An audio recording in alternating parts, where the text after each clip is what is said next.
What up, peeps? Welcome back to another episode of Gross Pointe Bake, man. This show is all about the numbers. No opinions, no thoughts, no biases. We looking at the numbers, man. What movies made what albums sold what TV shows was watched by every... Let me tell you something about TV shows and why you haven't seen a TV list on here yet. When I tell y'all it's hard to find TV viewership numbers for this show, like I can find some, but it's just hard to get like the hard-hitting all-time consolidated numbers when it comes to viewership with TV shows. The box office is easier to quantify. You know what I'm saying? It's easier to go by, album sales historically. Like now it's tough because of, streams and all that. So it's just like, man, that's why you haven't seen me do like the top TV dramas of all time, because it's hard for me to find these numbers. But don't think for 1 second I haven't been wanting to do some TV related lists. But we back again, and this time we back again with another movie list. Now, as some of y'all may or may not know, I've been going down the rabbit hole of The Godfather. Ever since I watched The Offer on Paramount Plus, I've been digging balls deep into The Godfather, storylines, the characters, the making of, all the different ins and outs on why the characters did what. And so I've been Mob McGee lately. Mob McGee. I don't want to say, the mafia, I don't want to get smacked up, so I'll say Mob McGee. So when I say mob, anybody can be a mob. It could be a mob of any type of folks, but I'm leaning towards like the mob where there's a mafia, Italian element in there within these movies. So to make it more interesting, I'm taking The Godfather off this list because we could all deduce that The Godfather would be number one of all time. So we already know that. So I'm taking The Godfather 1, 2, and 3 off the table. Now, I see some of y'all in the comment section, shout out to the patron saints. I see some of y'all in here mentioning Scarface. Let me tell you why I'm leaving Scarface off the list. Is because that was more of a Colombian drug deal, Latin America type thing for Scarface. That was pretty much what was pushing the story forward. So they're dealing with Colombians and Cubans and stuff like that. So I'm taking them out of the mob category on that one. So you won't see Scarface on this list. Had I kept Scarface in, it would most definitely be in this list. But, so don't expect Scarface and don't expect any of the Godfather movies. So let's get into it. The top 10 highest grossing mob movies from the 70s on up. Not all time, because I didn't have the resources to find out how much Public Enemy made or the original Scarface. I don't know. And sometimes those numbers are hard to find. So we're going from this. Number 10, Donnie Brasco. Donnie Brasco, starring Al Pacino and Johnny Depp. This is based on a true story about a guy that went undercover into the organization. And Donnie Brasco was a good time, well received. And it gave us a little visual into the lifestyle, into the mob. It has you on the edge of your seat. Anytime there's undercover shit going on, I'm nervous the whole goddamn time. Because at any moment, if they get found, my nerves are bad. I typically don't like watching undercover stuff because I hate how people are betrayed. Undercover is all about betraying the person. So it's like, even though these are not good people in a sense, you be like, damn, man, but you betrayed him. You lied to him. Remember the movie In Too Deep with LL Cool J and Omar Epps? LL Cool J was a horrible person. He was a drug dealer. He sodomized a dude with a pool stick. He beat up this mother of a kid just because she didn't have the money. But when he got betrayed in the courtroom, I was like, man, God. His name was God in the movie, by the way. God, I'm sorry he betrayed you. He wasn't a good friend. Who cares, man? This dude was a horrible person. But no, man, he got betrayed by Jay Reed. So I'm always nervous on the undercovers. I couldn't be an undercover cop. I just couldn't do it. I could be undercover when it comes to serial killers, though. I want to take your ass out. Like, if you out here with a pedophile ring, I'll be undercover on your ass, for sure. I'll be like, yeah, man, let's grab these little butts just to get on your good side. And they'll be like, ah, you son of a bitch. Anyway, Donnie Brasco made $83.8 million at the box office, inflated domestically. All of these numbers will be inflation, and it's just the domestic gross. So don't be double checking me, be like, well, worldwide it says this. I'm just doing domestic. So domestically, Donnie Brasco, number 10, $83.8 million at the U.S. box office. Number 9, Midnight Run, starring Robert De Niro and Charles Grodin. Now you be like, man, that ain't a mob movie. Yes, it is. The whole reason that Charles Grodin is on the run is because he's running from the mob. They want his ass because he has the information that they need and he stole money from them. So Midnight Run is an action comedy with Robert De Niro and Charles Grodin. It made the equivalent of $85.7 million at the U.S. box office. A lot of people don't know about Midnight Run. It's a great film. I did a watch party for it. I did a movie night for Midnight Run. We had a great time. It's a great film. If you haven't seen Midnight Run, I highly recommend it. It's a good time. Robert De Niro and Charles Grodin were a great duo. The action was dope. Storyline is dope. And I feel like it's one of those slept-on gems from the 80s. $85.7 million at the U.S. box office. Number 8, Casino, with Robert De Niro, Joe Pesci, Sharon Stone, directed by Martin Scorsese. Casino made the equivalent of $89.2 million at the U.S. box office. Casino, to me, on paper, I feel like this movie should have been a bigger hit than it was. A lot of things against it was the running time.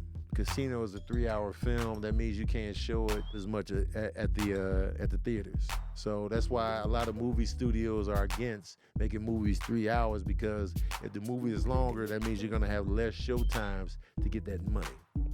And Casino was expensive. And coming off the heels of Goodfellas, it was like, yo, Casino, man, let's get it started. Let's get it cracking.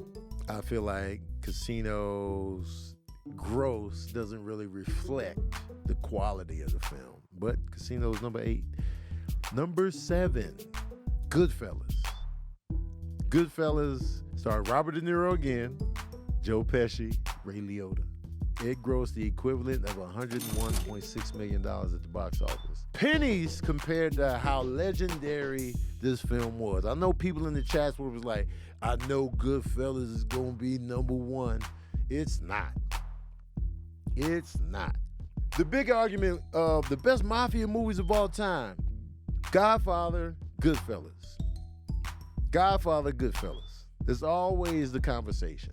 But the fact that Goodfellas only made the equivalent of $101.6 million is a goddamn crime. It's a travesty. It's a travesty out here. That is in no way a reflection of how good this movie is. For me personally, Goodfellas is one of my favorite movies of all time. But that's where it is. It's number 7 on the list. And I'm mad by what's ahead of it.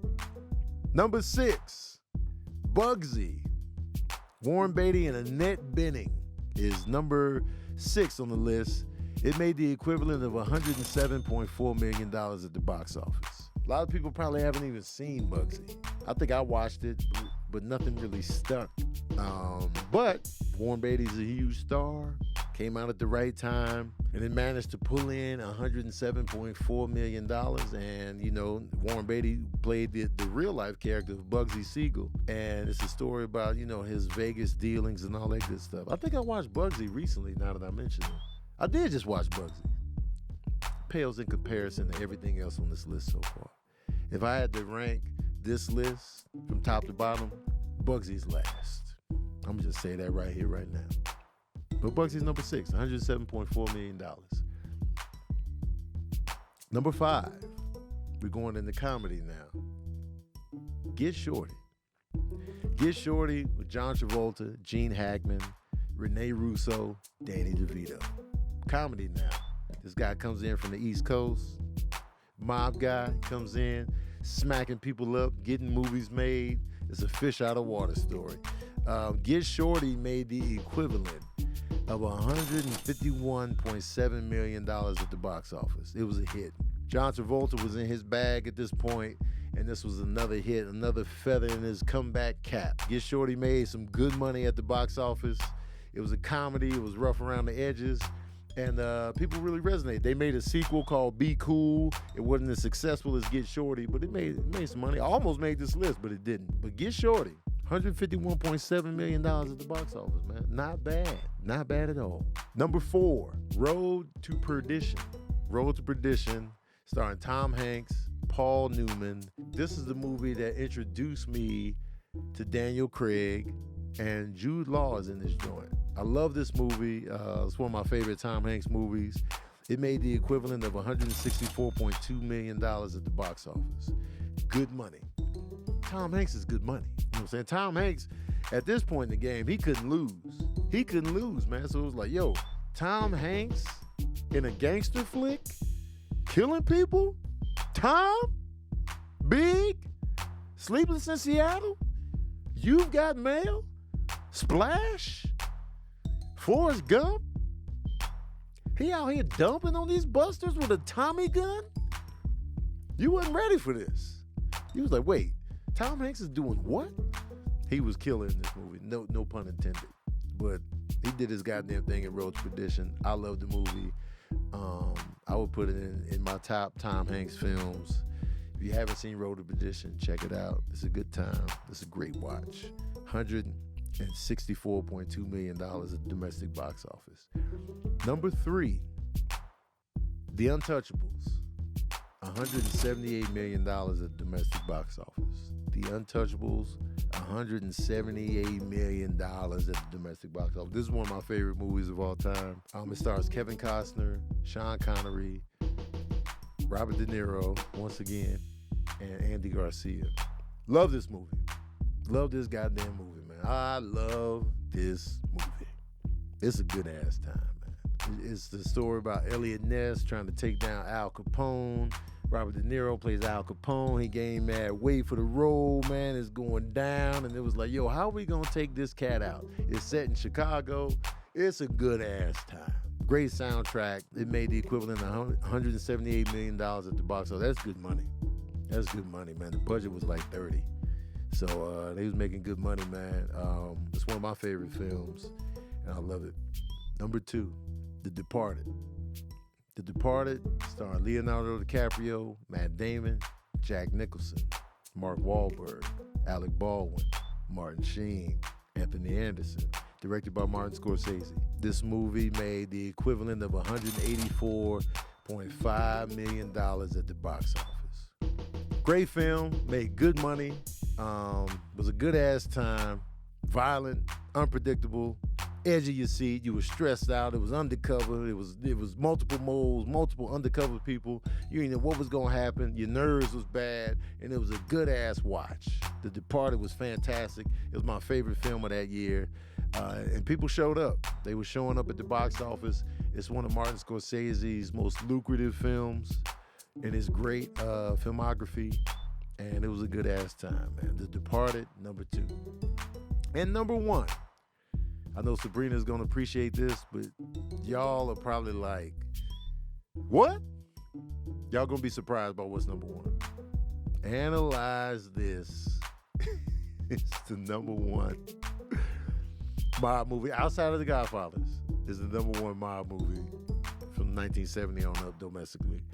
Analyze This is a comedy starring Robert De Niro and Billy Crystal. And Robert De Niro plays a mob guy who's seeing a therapist. That's the original Sopranos right there. Analyze This made the equivalent of $192.9 million at the domestic box office. It made more than all these other films I put on this list, and you can't say it's not mob related, because it is. That's the crux of the whole goddamn story. And Analyze This is funny. If you haven't seen it, watch it. This shit is fire. So Analyze This. Don't throw tomatoes at me. I'm just giving you the numbers. I'm just giving you the numbers, man. I'm just giving the cold numbers. Analyze This, number 1. And to gain some perspective, I'm going to show you and share with you where the Godfather movies would rank on this list. Why not? I'm going to hit you with the fairness. Because I know a lot of y'all were not expecting Analyze This to be number 1. Okay, so if The Godfather was on this list, which I took off because it would just be too easy. The Godfather from 1972 made the equivalent of over $700 million at the domestic box office. That's putting every movie on this list to shame. It's not even close. It's not even goddamn close. The Godfather Part 2 made the equivalent of over $300 and something million at the domestic box office. So those will be the 1 and 2 picks right there. The Godfather 3, on the other hand. So The Godfather 1 and 2, we're putting them to shame. I kept American Gangster off the list. I thought about including it, but I was like, it was more so about Frank Lucas as a drug dealer. The mob guys were kind of in the peripheral of that whole storyline. Like, they weren't essential to the storyline. So I kept American Gangster off.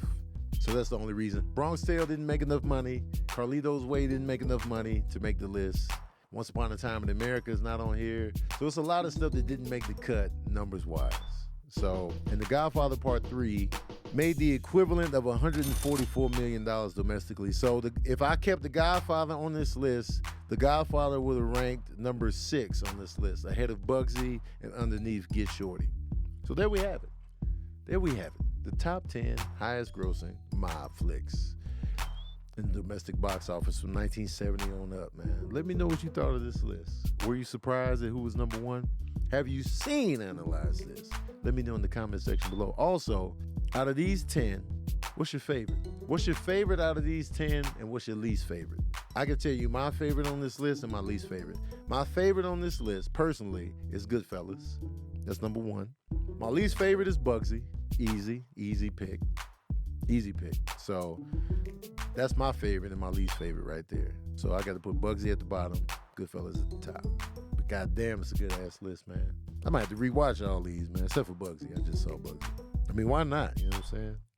Hell yeah, man. The Departed, The Untouchables, Road to Perdition, Goodfellas, Casino, Midnight Run, Donnie Brasco. That's a good ass time, man. Y'all need to just thank me for letting y'all just think about movies that you haven't thought about in a while. And now you want to binge watch all this shit. You know what I'm saying? I know you want to binge this now because this is a good ass list. Anyway, man, I'm always open to more list ideas, so please share them in the comment section. I'm always looking for more lists to do, so let me know in the comment section below. I want to do a list of my favorite films from the 80s that gross under $10 million. So it's kind of rooted in opinion, but I'm coming with the numbers on the back end. I was thinking about doing that list. Anyway, y'all, I love y'all passionately. Thank y'all for tuning in. Please share, like, comment, so we can keep the ball rolling. Thank you for tuning in to another episode of Gross Pointe Bake. All right, based on my Gross Pointe Bake list, I'm going to do 6 degrees of separation. Whatever Sabrina throws at me, or my patron saints throw at me, I got to connect 2 actors based on the list. So in this mob list, we got actors that have been in these mob movies, and I got to connect them to another actor the quickest way possible. Off the top, though. Off the top. It's always going to be a quicker way if you use the internet. But if you're not using the internet, man, what's up? Tom Hanks and Robert De Niro. Okay. I'm going to leave Toy Story out of it. Tom Hanks. Robert De Niro. I know I'm overlooking mad people right now. Robert De Niro, Tom Hanks. Oh shit. Robert De Niro was in Analyze This with Billy Crystal, who was in When Harry Met Sally with Meg Ryan, who was in Sleepless in Seattle with Tom Hanks. There we go. Give me another. Al Pacino and Jennifer Jason Leigh. First of all, let me think of Jennifer Jason Leigh. God damn. Okay. Al Pacino was in The Godfather 2 with Robert De Niro, who was in Jackie Brown with Bridget Fonda, who was in Single White Female with Jennifer Jason Leigh. Al Pacino and Danny DeVito. Al Pacino was in Al Pacino was in The Godfather 2 with Robert De Niro, who was in Analyze This with Billy Crystal, who was in Throw Mama from the Train with Danny DeVito. Billy Crystal and Anne Hathaway Okay. Piss. Billy Crystal, Anne Hathaway. Oh, this is tough now. Now we merging generations here. Billy Crystal ain't really been doing nothing like that. Okay, so Anne Hathaway and Billy Crystal. Anne Hathaway and Billy Crystal. So let me think about Billy Crystal's filmography. Boom, boom, pow, boom, boom, pow. Boom. Oh. Wait. I just lost my train of thought. Okay. And then. Oh. Oh, wait. No. It's not going to work. Okay.